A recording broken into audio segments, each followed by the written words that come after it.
శివాలయాల్లోకి దెయ్యాలు ప్రవేశించగలవు అని మీకు తెలుసా?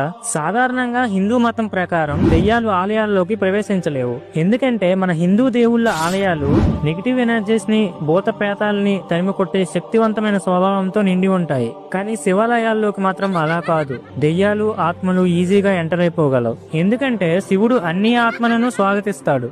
ఆ పరమేశ్వరుడికి మంచి చెడు అనే భేదం ఉండదు. అతను అందరినీ సమానంగా చూస్తాడు, అంగీకరిస్తాడు. ఇక్కడ ఇంకో ఆసక్తికరమైన విషయం ఏమిటి అంటే మధ్యప్రదేశ్ లోని మొరేనా జిల్లాలో కకాన్మఠ్ అనే ఆలయం ఉంది. ఈ శివాలయాన్ని దెయ్యాలు ఒక్క రాత్రిలో నిర్మించాయంట.